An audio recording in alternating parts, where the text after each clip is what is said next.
Ruben says the Jaguars are going to beat the Patriots.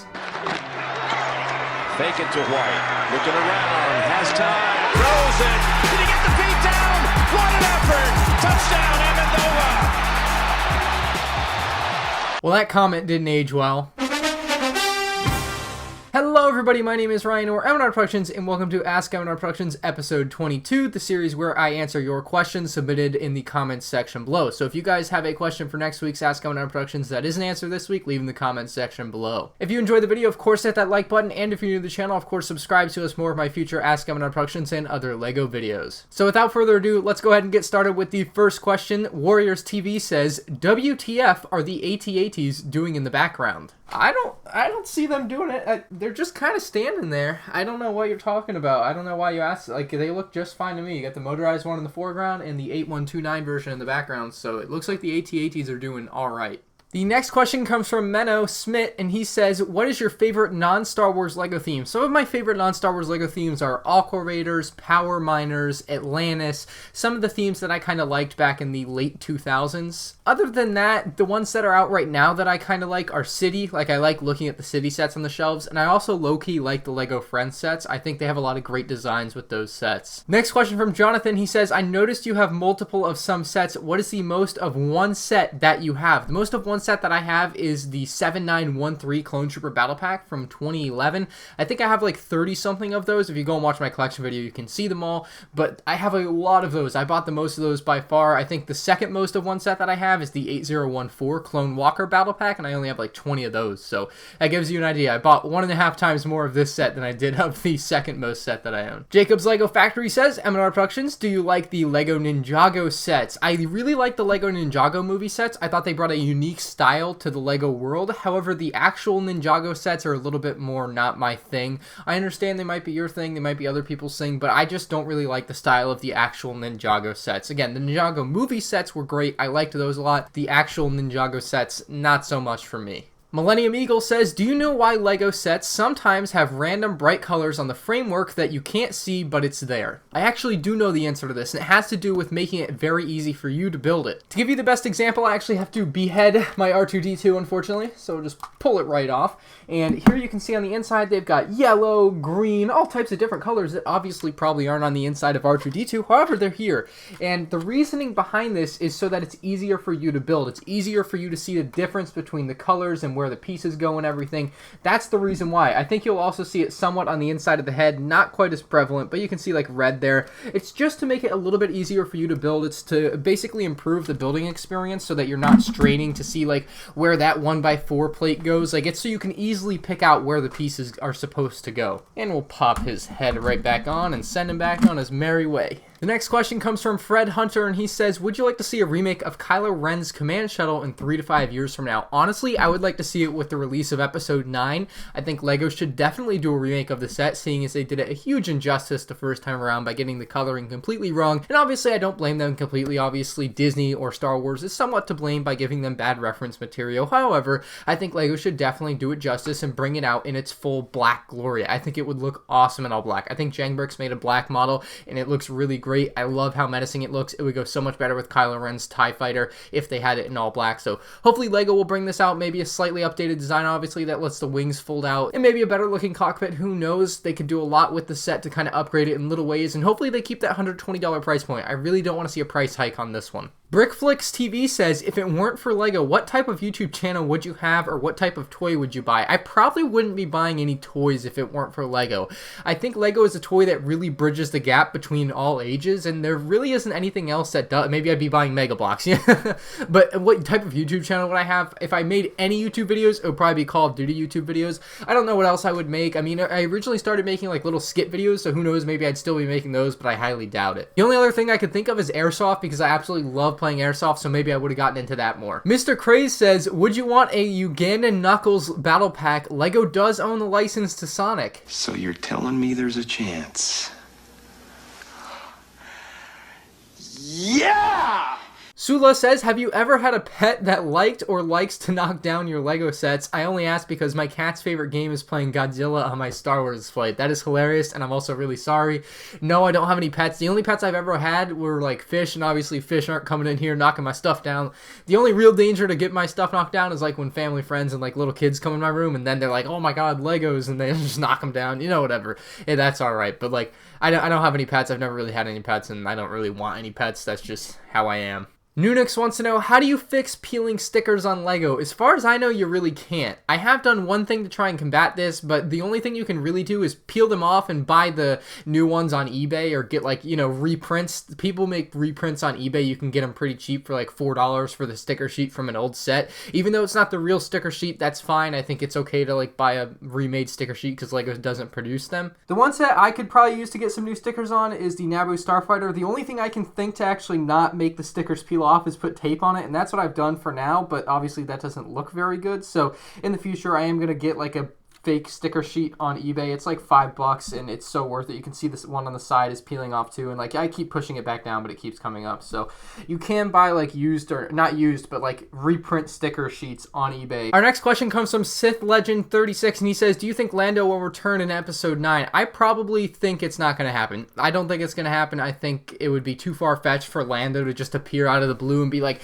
hey guys, I'm here to save the Resistance. But hey, maybe it'll happen. If they can integrate it very well, I would be okay with it. It's not number 1 on my list for things to happen in episode 9, but I would be okay with it if it was well integrated. If they just like happen upon him at some random place, I'd be like kind of you know, like Star Wars is really big. There's a lot of people in Star Wars. Like, why would Lando show up again? So who knows? Ross's Lego Production says, great video. I really enjoy the series. Well, thank you. My question is, do you think Lego will ever make a UCS set based off of Rogue One or any other non-numbered Star Wars film? Certainly. I really hope they do. I don't know why they wouldn't. I'm hoping we get like a Venator from the Clone Wars movie, or I guess the Clone Wars in general. Like a UCS Venator would be amazing. I think as we see more non-numbered Star Wars films come out, the chances will obviously increase that we'll get a UCS set from one. So hopefully as time goes on, we will get one. But right now, Lego seems to be doing a lot of original trilogy UCS sets, and there's nothing wrong with that, but they could definitely vary it up a little bit. Bricks by Gus says, what is your favorite sounding summer set for this year? My favorite sounding summer set for this year is the V19 Torrent, which is just a rumor right now. It's not confirmed by any means, but gosh, does it sound good. I think a V19 would be awesome. Like I said, Lego's been doing a lot of original trilogy stuff lately, and we've been really getting shafted with the Clone Wars stuff, so hopefully the V19 Torrent does come out with some great new minifigs. I do want to give a shout out to Ellis, guys. You can check him out with the link in the description below. He's actually made like a custom UCS version of a V19 Torrent,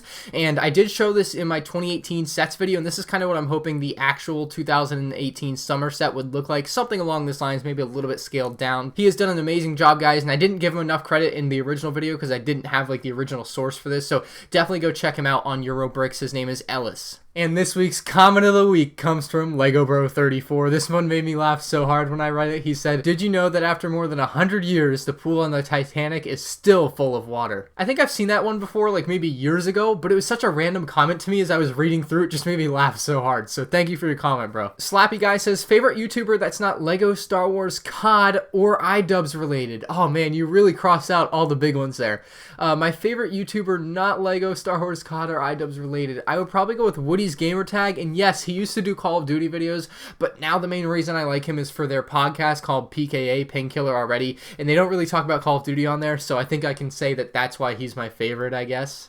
I guess Team Avo, they used to do a lot of Minecraft griefing videos back in the day as well. I really liked watching those. And there's some Airsoft ones that I like watching too. It's just, like, those are like the main things I like, so those are the main things I watched, and you, like, took them all away from me. Gaherd124 says, what if Lego made a meme line of sets? Would I buy them? Of course I would buy them. I love Lego, I love memes, it's the perfect combination. Now, would they do it? Probably not. Memes are a very, like, hot thing. Like, they come and they go very fast. They're like a fad. So they're, 1 month, this will be the meme, and the next month it won't be anymore. And it won't matter, so it wouldn't really work for Lego because it takes them a while to get stuff done like that, so I don't think that would work, but I think it would be super cool. Of course, we got the Ugandan Knuckle here, but I think Lego Fidget Spinner. Next question from Excellent Neighbor. He says, what is your all-time favorite Lego idea sets, and do you check the Lego Ideas page daily? I'll answer the second question first there. I do not look at the Lego Ideas page almost at all. Like, maybe once every 6 months I find myself on there. I'm just not huge into looking on there. I don't know why, it's just not my thing. Maybe I should. I really should, honestly. Like, it would be really cool to be looking at these models that fans are putting out and be a little bit more involved in that way. So maybe I'll start doing that. That's a good suggestion, honestly. As far as my favorite LEGO idea set of all time, it's probably the Saturn V. It's a monster set for a really, really good and fair price. Another good LEGO idea set, I guess, is the original Minecraft ones. It really opened the door for LEGO Minecraft, which has become such a big theme for LEGO. And while it's not my favorite theme right now, it's got a few flaws with it. I think it's become a very awesome thing. Obviously, LEGO and Minecraft are like a match made in heaven, so that's gone really well too. Hobo Joe 2016 says, what is the worst possible LEGO Star Wars set imaginable that hasn't been made yet? Well, I guess it's going to be one of the ones that you guys are always suggesting to me, and that's like a UCS Jar Jar Binks, right? God, Jar Jar is such a bad character. Erratic Boys says, Porg UCS set anyone? Actually, yes, I would absolutely love a Porg UCS in the same way that they've done BB-8 and R2-D2. I've seen a couple of like models of something that is like a Porg UCS set, and it would actually work pretty well, I think. Although I don't think it would sell that well because it's really hard to fit in any type of functionality, and a Porg is a very niche thing from one Star Wars movie, so I don't think it would happen, but I still think it's a really cool concept. Maybe they could do some as like exclusive or like very limited run of them. Alex says, what is your favorite Call of Duty? Well, my favorite Call of Duty is usually the one that's currently out, so right now my favorite is probably World War II, but my all-time favorite is Modern Warfare 3. That's the one that I played the most. That's what really got me into it, and I absolutely love that game, so Modern Warfare 3. Lily Faye says, which of the Last Jedi second wave sets would you recommend the most? I would recommend either the Ahch-To training, which is $30, or you can get it on sale sometimes for $24. You can check my link down in the description below. I'll have the Amazon links for these. Ahch-To Island or the Defensive Crate, which is also another good set. So depending on your price range, you can go for the $30 set or the $75 set. So it doesn't really matter which one. I think they're both really great sets. It just matters whatever fits your price point, I think. Those are two really great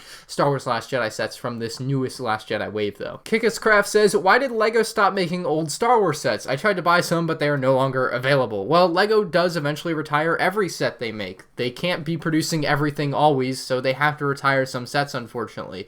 Usually a LEGO set will be on shelves for about 2 years, but sometimes they can only be on shelves for 6 months. You just never know. Unfortunately, again, LEGO can't keep everything out forever, so sets do retire. So if you want sets, make sure you get them before they retire. Michael Lamb says, have you ever met Jang Brick, Solid Brick Studios, or Brick Vault people? I have only met one person on your list there, and that is Solid Brick Studios. I've met him multiple times at conventions and Star Wars Celebration. As far as other notable people that I've met, I guess Just Too Good's on that list, Michael MGF, Chris Productions, Lego Buff Productions, and many more that I've met at conventions. Sorry if I left your name off the list. Oppo W says, have you ever regretted buying a LEGO set? At what point did you regret it? Was it immediately after buying it or years later? I think every time I buy a buildable figure, I immediately regret it. Even though I buy them almost exclusively on clearance for half off, I just always think to myself, I don't like buildable figures. Why did I buy this? Most recent example being the Praetorian Guard, which I bought for $11. I bought it and then I was like, why did I buy this? I don't actually want this. So that's probably my most regretful purchases, are the buildable figures every time. But honestly, every time I buy a buildable figure, a little part of me dies. This is a long one, but I'm going to read it anyway, guys. Brick Hub says, how do you feel about the new YouTube policy changes? I'm sure you won't be affected because your channel is so popular, but a lot of smaller channels like my own are getting hit pretty hard. I started a LEGO channel recently, not to compete, but to supplement the existing LEGO community because I wanted to provide another perspective and some unique content. What would you recommend for newer YouTubers like myself to grow our channels and improve our content? Thanks for the advice. Well, the new YouTube policy is essentially that if you have less than 1,000 subscribers or you get less than 4,000 hours watch time in a year, you cannot monetize your videos. And my perspective on this is it's making YouTube as a platform as a whole a lot more stable, and it's going to keep YouTube around for a lot longer. I think this is a good thing. I think as far as being hit pretty hard, that's a little bit harsh. I mean, as a smaller YouTuber, when you're not monetized, you're not missing out on a lot. By the time you're going to hit this monetization threshold, you maybe have missed out on $100. Me personally, I didn't make any money from YouTube, like literally the first 2 years I made videos. I literally just started for fun, and it's still a lot of fun, and I hope that's what you see it as. If you're in it to make money, well then you have to work hard to make money, I guess, and you have to hit this threshold. Before you hit that threshold, you're not missing out on much. That's the best way I can put it. Like, I just don't understand the big hoopla about this. I think it's a good thing for YouTube, and you know, if you're affected by it, you just gotta work a little harder, I guess. I don't know how else to put it. And that is going to conclude this week's Ask MandRproductions, guys. If you enjoyed, hit that like button. If you're new to the channel, of course, subscribe, and if you have a question for next week's Ask MandRproductions, of course, hit me with the question in the comment section below. Thank you all for watching, guys, and I'll see you all next week's episode. Peace out.